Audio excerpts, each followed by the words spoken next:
This was a day of patience at the ODOT roadblock on Highway 58. No one got through unless they were working to clear the roadway or the power lines. Semi-drivers heading to Central Oregon could only sit and idle. Some have been here since yesterday. Till yesterday. I got here at 4 p.m. yesterday. Stayed overnight. I have a while. Victor Chambers drove down from Oakridge Sunday night to check on his mother. He said it was a wild night. Trees down about west where they started coming down. Power lines down all over the place. Cars in the ditches over the edge. We counted 8 cars from between West Fur and the little turnoff right here. It took us about three and a half hours just to make it that far. That's 3.5 hours to go 23 miles.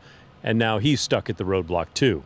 Troy Wells drove here from Vancouver to check on his mother who lives alone up at Oakridge. I got my mom living up there on High Prairie, 80 years old, no power, nothing there, so I'm just waiting to get through.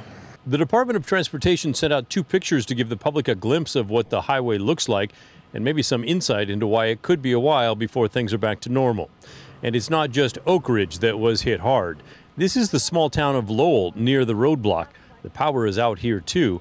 Some like Kathy Janess worry about when it will come back. She has cerebral palsy and no generator, and her electric wheelchair is losing power. I need it to be able to use the bathroom, to get in and out of bed, and I'm losing power in my chair.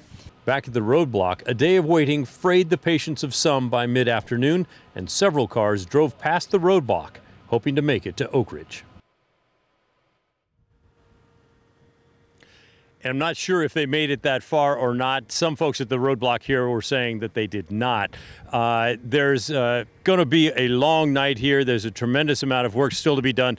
I did see the first burst of cars that were released from Oakridge. They were able to use this emergency lane to come out.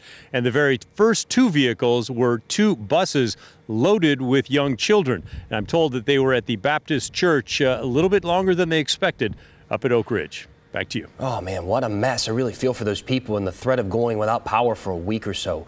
Tough, tough situation, Pat. Thank you for the report tonight.